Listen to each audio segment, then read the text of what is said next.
The Gleneagle International Rally of the Lakes for 1983 was run on Saturday and Sunday, the 3rd and 4th of December, and was the final round of the Irish Tarmac International Rally Championship. And it was a fitting finale to that championship with several different equations as to the possible outright winners. Russell Brooks, the current leader, was a non-starter, as was Bertie Fisher. That meant that it was all up to third placed Austin McHale and fourth placed Richie Healy. While Brooks sat quietly at home in England, McHale had to finish in the top 3 to win the championship, and Richie Healy had to win outright to win the championship. Billy Coleman had hired Bertie Fisher's Opel Ascona 400 for the weekend, and when Service Supremo Sidney Meek arrived at the Irish Customs Post the day before the rally, they were not let through. The Irish Customs wanted a bond of £10,000, but sometime during the night the bond arrangements were made and the Ascona Plus service crew started the long haul to Killarney. But Billy Coleman then was going to be seated at number 1, driving an Opel Ascona 400 for the second time, and he gave us his comments as to his prospects. I'm absolutely delighted to be here. As you say, I haven't been doing much in recent times, and looking forward to it eagerly, I can tell you. Will this particular event, when it contains its classic stages, Carroll Lake, Moll's Gap, Tim Healy Pass, be very much to your liking? Oh, it should be tremendous. You know, I just can't wait to get on those stages again. And this particular Ascona 400, I think you've driven this car in Gleneagle. How did you find it on that occasion? Well, it was a similar car at least, and I was very happy with the car. But of course, that's over a year ago, and I've just got in the car this morning now, and I have to sort of give myself a little bit of time to get in the groove and get used to it, you know. So we'll see what we can do anyway. We wish you the very best, Billy. Thank you very much. Thanks very much. James Doherty, you won the 1982 Rally of the Lakes. What are your plans to retain your title in 83? I think it's a day to just watch the pace. There's an awful lot of quick men with quick cars, and my car has been changed, suspension, what have you, and I've a little bit to learn about that. I haven't been driving for 6 months, so you know I have a lot of work to do to get into a competitive situation. So I'll do my own thing for a few stages and see what the pace is like. And if I think I can pick it up to their pace, fair enough, I'll have a go. With its classic stages as Moll's Gap, Ballochbema, Carroll Lake, to name but a few, are you really looking forward to the event? I really am looking forward to it, because the territory is definitely world class. It's been said it's world class, and it is. And if the rain stays away, we're going to have a ball today. No question about it. Thanks very much for talking to us, James. Thank you.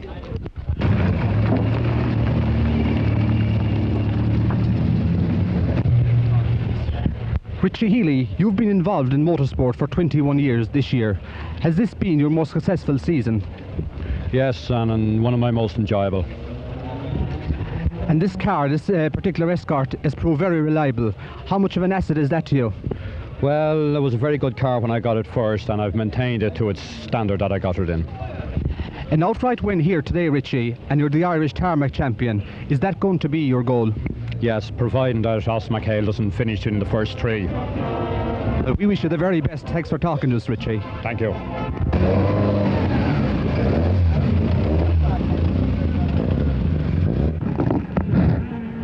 Moll's Gap, that classic stage, was the first stage of the Gleneagle International Rally for 1983, and Billy Coleman was first through in car number 1. He in turn was followed by the Chevette of last year's winner, James Doherty. Championship contender Richie Healy going through now with the Escort. He in turn was followed by Dublin motorcycle dealer Brendan Fagan with the Chevette. Phil Collins, another welcome visitor from the UK, with his Opel Manta. That man trying very hard to take the Irish Championship, Austin McHale with the Chevette. Bill Connolly now from Gord's Bridge in County Kilkenny. And now Donny Keating making a welcome return to rallying in the Little Sunbeam. Ken Lyons, the very fast Limerick man, with his Escort.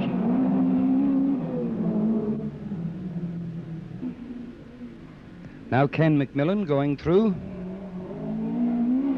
He in turn followed by David McCauley. A.J. Keating, that other bred man. And he's followed by Barry Duggan.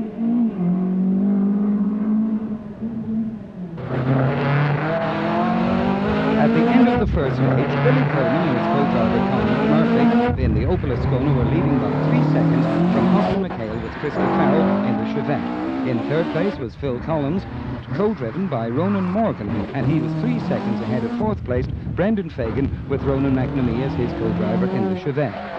Richie Healy and Vincent Meade were in fifth place, and they were 10 seconds ahead of sixth place Phil Connolly with the Escort. In seventh place was James Doherty with Michael Curley in the Chevette, and he was only 3 seconds ahead of Donny Keating in the very fast little Sunbeam, who in turn was 5 seconds ahead of Ken Lyons. A.J. Keating had a puncture on stage 1 and had to stop and change a wheel on the rear-wheel drive Mark III Escort. He lost over 2 minutes to the leader.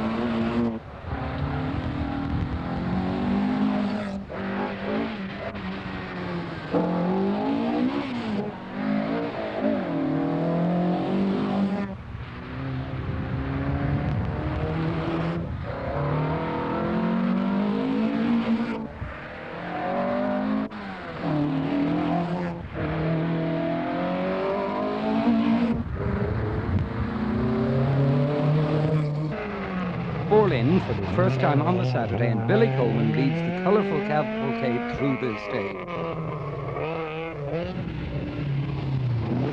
Going through, second on the road, but in seventh place, James Doherty. He was followed by Richie Healy, who was in fifth position. Number 4, and in fourth place, Brendan Fagan.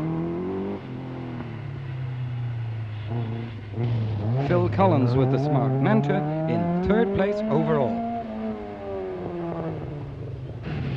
Phil Connolly going very nicely, thank you, in sixth position.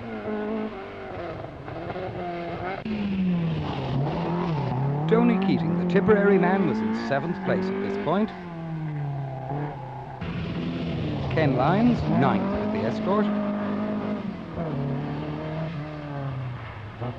And that popular northerner Dan Daly going very well.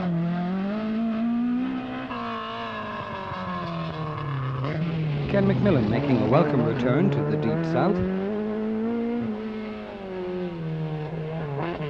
And another welcome northerner coming down after quite a gap, David McCauley.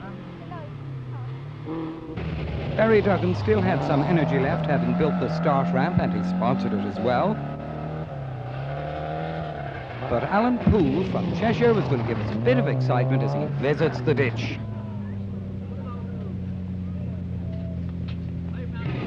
Another visitor, Ian Donaldson from Scotland with his Sunbeam, passes the errant car while some of the boys come out to give a hand, but they've got to be quick because James O'Mahony of Limerick will be coming through very soon.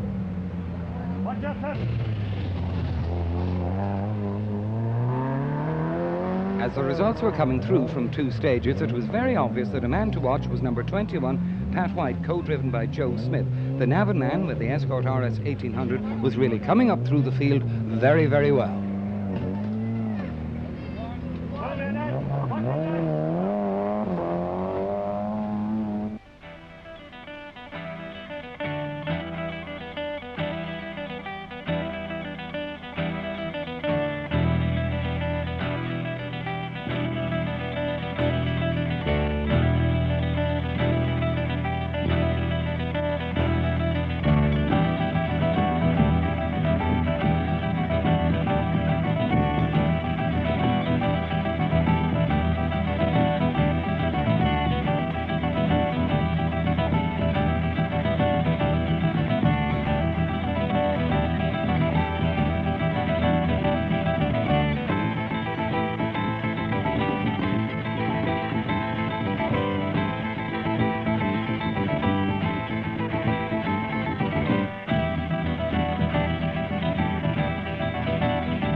Well, very pleased with the first one.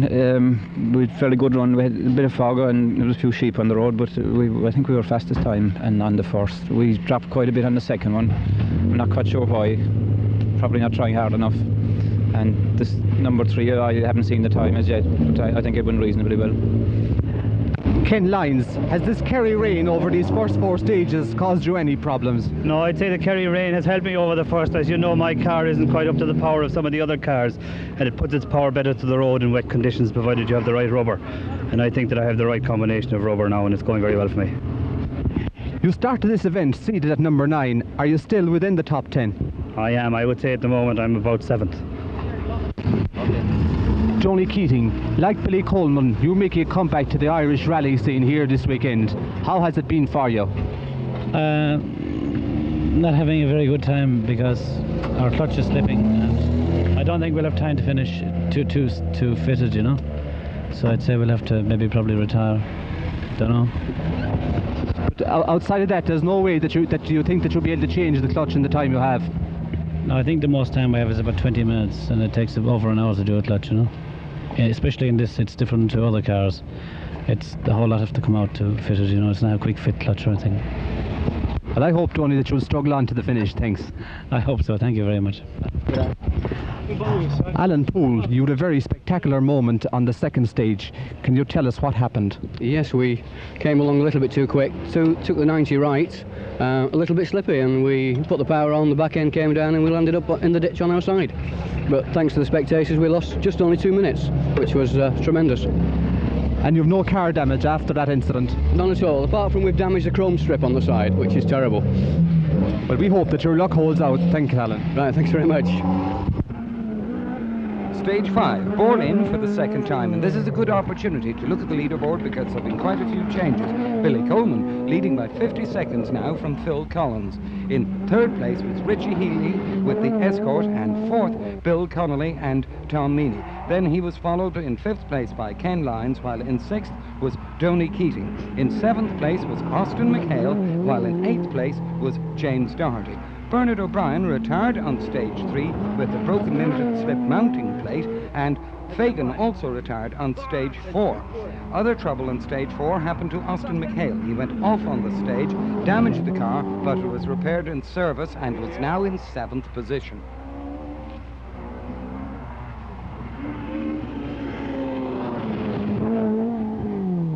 That's in right.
The marvellous stage at Gleneagle going through the second time round is the leader, Billy Coleman. we'd be seeing Richie Healy now for the last time, because he was to slip off on the next stage and go out of the rally. And another retirement at this point was Ken Lyons. Phil Collins just gone through, and he in turn is followed by Doherty. Austin McHale going through now, fighting his way back, and Bill Connolly. AJ Keating going well, but another Keating who is to go out of the rally was Doney, number 7, and also going out of the rally at this point were Pat Murphy and John Healy from Killarney. Dave McCauley going through, followed by Pat White, really putting up a terrific performance, followed by Doney Horan. Barry Duggan all lit up and going nicely. Alan Poole keeping it between the ditches this time. He's followed by Scotsman Ian Donaldson and then Mick Kremer. At the end of the first day, the overall positions were Billy Coleman in the lead. Second was Phil Collins, while in third place, coming up very well, was Austin McHale. Fourth, James Doherty. Fifth, Doney Keating.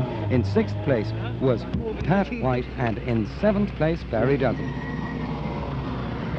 Phil Collins, it's Saturday night, you're in second place overall. Are you going to settle for that second place, or will you have a go at catching Billy? Oh, I think we've settled for second place since lunchtime today. I mean, we've got Billy Coleman up front, and we mustn't forget that Billy used to be a Ford Works driver. As I said just now, he's either you've got it or you haven't, and I think Billy Coleman is definitely one of those that has got it, and regardless of his lack of practice, he's going very, very well. In the dark now, oh, no way, he was taking a lot of time out of us through there, but very, very fast stages, and without the knowledge of the stages, you haven't got a hope of competing with Billy. No, we'd be very, very happy with second place to Billy Coleman, thank you. We're very lucky that it's very hard luck on Austin, of course, but it's lucky that as far as we're concerned, the pressure's been taken off by Austin having his problems and Brendan going off, Richie going off, so the pressure's right off us now, and we'll be quite happy to settle for second place, yes. Thanks, Phil. Okay, great stuff. Saturday night, Austin, you're having mechanical problems. Just how serious are they? Well, we have a head gasket gone, well, since I think it was the fourth stage today. So we've been taking it fairly handy. We keep the revs down to about 5,000 revs, and they've been doing that. So it goes for about 8 miles, but then it starts getting very hot after that. So we're hoping that tomorrow, I think the stage are a little bit shorter, and we're going to try to get to the finish tomorrow, if possible. Just that top 3 finish, third place, and you'll be a very happy man, I think. Well, with the amount of trouble that we have, yeah, we're very happy to get third. If we can get up to third, you know, it will mean if I get to third, with Richie gone out now, that I'll win the Tarmac Championship. Well, I hope you bring it off, Austin. Thank you. That's right, I know. Sunday morning, Billy Coleman, the overnight leader, going happily on in the lead, and what a wonderful return it is for this great Mill Street driver. But Austin McHale, seen here on Mall's Gap on Sunday morning, has other things on his mind. Lying in third place in the rally, and all he has to do is to finish this day's rallying and get the Irish Tarmac Rally Championship. But terrific pressure on the young Dubliner, and very, very anxious to do well. Phil Collins lying in second place in the rally. When he came to the car before this stage, it had been perfect the night before and was making horrible noises going up Mall's Gap, and he was really very worried and rather annoyed. James Doherty going through very well, last year's winner, as we've mentioned more than once.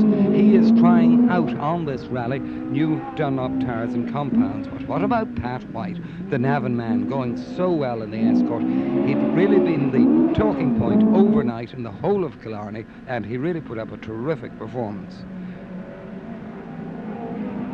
Barry Duggan, the young man from Mill Street, another man from Mill Street, really going well, and he's been putting up some marvellous performances lately, in very close company with David McCauley, going very well. But what about Martin Grandin, seated at number 36, and once again well up the field in the unusual little Fiat Ritbo?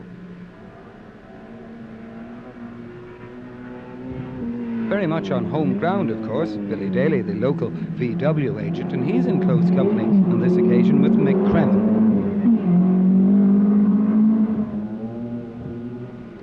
Ken McMillan is another one close to togetherness. Ken had problems on this stage, and he has Pat Dillon behind him in the Renault 5 Turbo.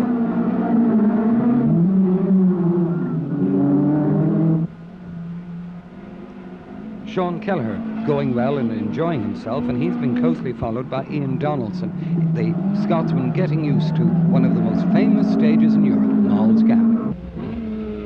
And so at the end of 11 stages, the leaderboard was as follows: Billy Coleman and Con Murphy leading with the Opel Ascona, followed in second place by Phil Collins and Ronan Morgan. Austin McHale in third place with his co-driver Christy Farrell just anxious to hold it in there.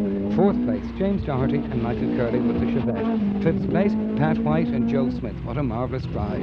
Sixth place, David McCauley and Elkin Robinson. In seventh place, Barry Duggan and Dan Cash. While in eighth were Martin Grandin and Ger Egan. In ninth place, David Mann with Jim Bowie, and in 10th place, Billy Daly with Mike O'Leary.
Sunday morning, Billy. 3 stages completed. Has everything been to your liking? Well, we've increased the lead to about 2.5 minutes, although on the second last stage Phil Collins pulled back quite a bit of time, I think half a minute from us, so I think it's still 2.5, so not too much room for error, I'd say, or for mechanical problems, but comfortable. There's some very threatening clouds overhead. Are you going to go on wet? Well, the Healy Pass is next, and I think I'll risk slicks again, so we'll see after that. Thanks, Billy. Thanks very much. Barry Duggan, just 8 seconds separated yourself and David McCauley at the end of Mall's Gap. How has that battle been going over these last 2 stages? David McCauley has been pulling out a bigger lead than me over the last 2 stages. I believe he's taken between 10 and 15 seconds on each stage. So at this stage now, unless he slows up, I won't be going after him anyway. I'll try to maintain my position, stay going just as at the pace I'm going at. If I'm going to beat him, he's going to have to slow down, or he's going to have to stop.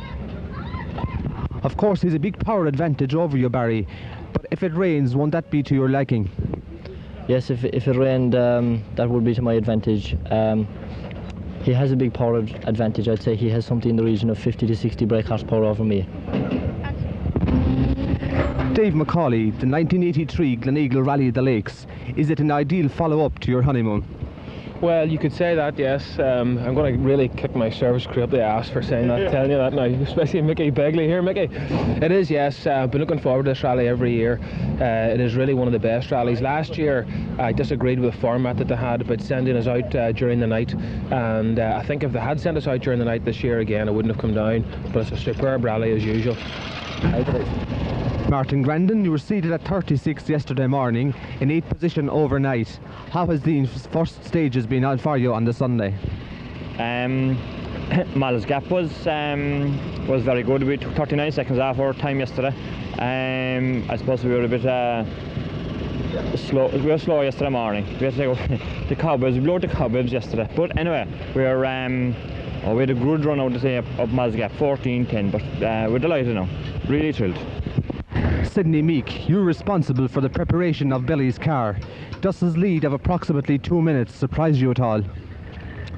Well, not really. It's something that we would have hoped for, but in my opinion, it's a very good position to be in, considering Billy hasn't been driving for, 2 years now. So no, it doesn't surprise me, but it is good. And the car has gone like a dream all the weekend. Yeah, well, we don't like saying that, you know. Usually when we say something like that, something happens, but so far it has, you know, it has proved reliable. We keep our fingers crossed that everything will be okay at the finish. Thanks, Sydney. Okay, thank you.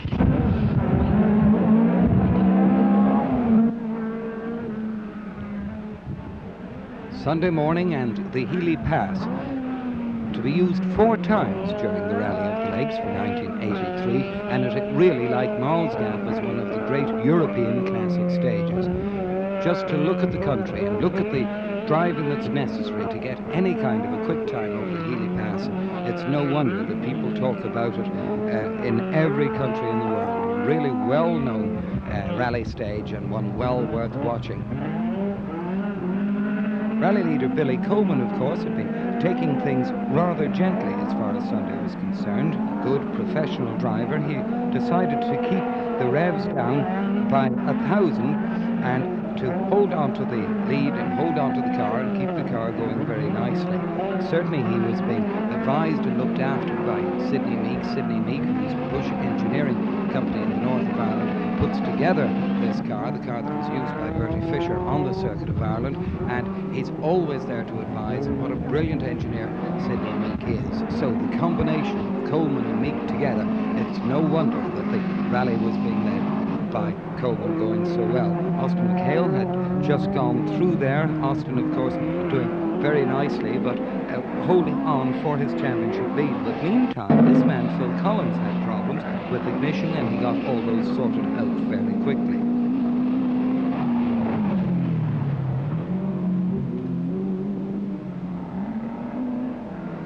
Martin Grandin lying a very creditable 8th overall, co-driven by Ger Egan in this very unusual Fiat Ritmo. The car certainly a credit to Martin and Ger. Martin, of course, Fiat main dealer, has really worked very, very hard on the car. Very unusual in these islands to see a Fiat Ritmo rallying, and it's a very good credit to him that he's managed to get the car as reliable as it is. Always out there having a go at class, a real tiger about his rallying, really enjoys it, really tries very hard, gets himself really wound up both in his driving and in his enthusiasm. A great credit to rallying in the Munster area. Martin Grandin always in there when it comes to giving out awards, because he's a very, very hard trier and a very fine finisher.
So it's Cots Head, second time round, and Billy Coleman going on to the lead.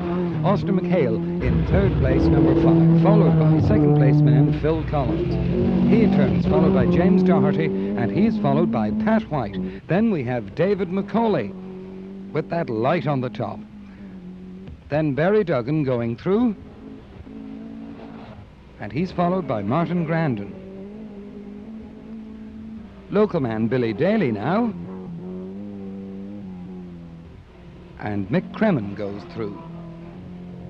Dennis Cronin now, followed by Lawrence Gibson from Belfast,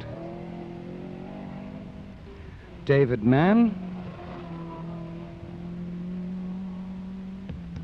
Pat Dillon, and Ian Donaldson.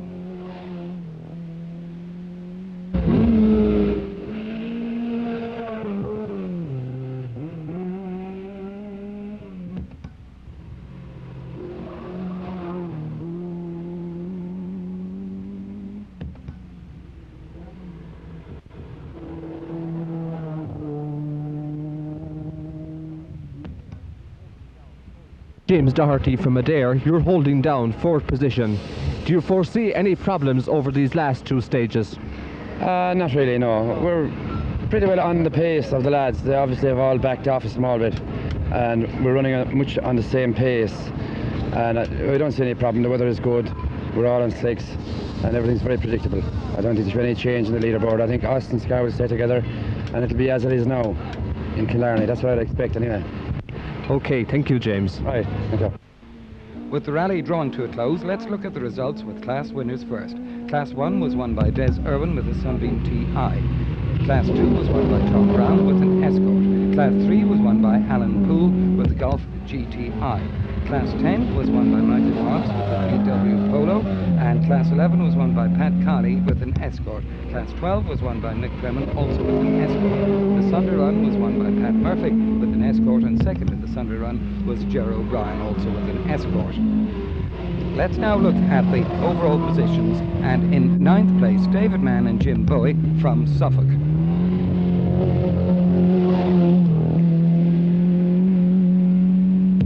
In 10th place, Billy Daly and Mike O'Leary from Killarney in the Golf GTI. They also won Class 4. In 8th place was Martin Grandin with Ger Egan.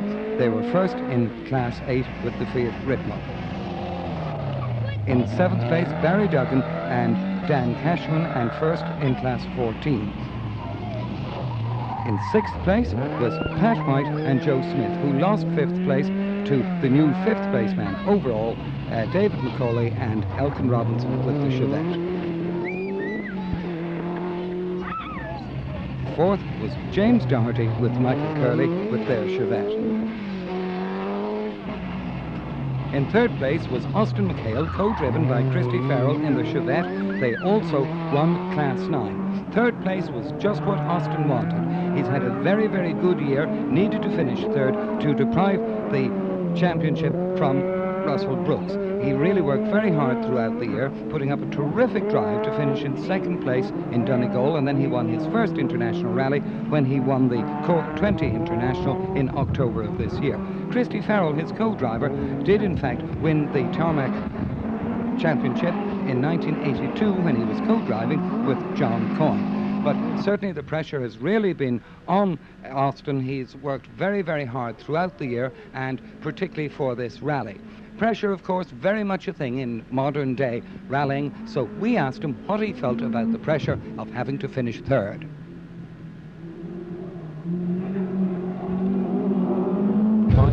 The pressure wasn't really great. I mean, our biggest problem was to try and get the cars to finish. We have a blown head gasket, as I said there earlier, since the 4th stage yesterday, and it meant taking the car very easy and make sure it didn't overheat to try and get to the finish.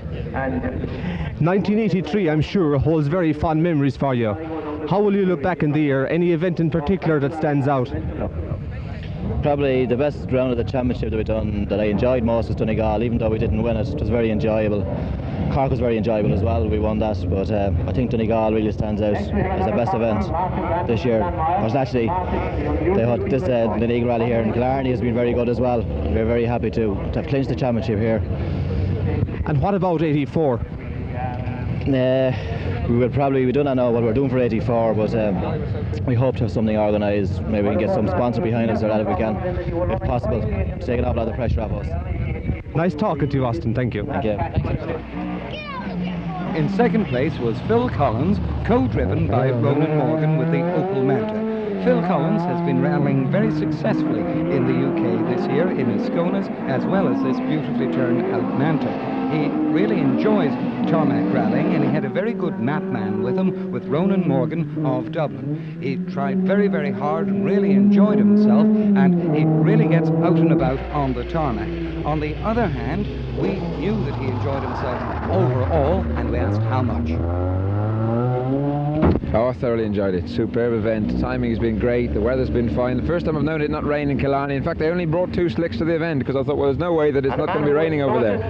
We've been running the slicks this morning and it's definitely better. But there we go. You know, very, very pleased with the result. Excellent. I mean, to be second to Billy, we're very, very pleased with that. Okay, Austin and all the other boys had their problems, but we hung in there and it's tremendous. Great. And will you include many more Irish tarmac events in your schedule for next year? Yes, I think so. We'll be getting over here when we can, but we're committed to the Autosport Championship next year, and I'd like to get out to Europe and do 1 or 2 events next year. So it just depends on the program really, but we'll certainly be try and get back here for this event next year. Twice we finished and twice we finished second, so we'd like to just break that little jinx, you know, just once. Thanks very much, Phil. Okay, thank you. And the winner of the Gleneagle International Rally of the Lakes for 1983 was Billy Coleman, co-driven by Con Murphy in the Opel Ascona. They also won Class 7. What a man Coleman is. He won the Circuit of Ireland twice. In the past, he won the British Rally Championship, as well as finishing 3rd in Europe. His professionalism was absolutely superb, and a lot of people wondered, would he be able to get back into the groove, and we asked him that question. Well, I think it did, and considering that I haven't driven competitively for quite a while, I'm absolutely over the moon about the whole thing. So I couldn't be happier really. The car went perfectly. It's just a fabulous event. And can we look forward to seeing more of Billy Coleman in 1984? Well, I certainly hope so, and if we could keep up a winning streak now that we've begun here, so hopefully we'll be out next year. I hope you will, Billy. Thank you. Thanks very much. At the end of the event, congratulations must go to Billy Coleman on winning the Killarney International Rally of the Lakes. Also to Austin McHale for winning the Irish International Tarmac Championship. Congratulations also must go to Clerk of the Course of Night Marshall and all his helpers from the Killarney and District Motor Club. The overall sponsors, the Gleneagle Hotel Killarney, and all the stage sponsors. This is the last film of the 1983 Irish Rally season from Cork Video Services. We would like to thank all the clubs and drivers who have helped us throughout the year. Our thanks go to Brian and Liz Patterson for all the information. We're also grateful to our film crews and all the drivers. From our director, Flor Green, this is Robin Rhodes, the voice of Irish Motorsport, asking you to watch out for details of the great rally films to come during 1984 from Cork Video Services.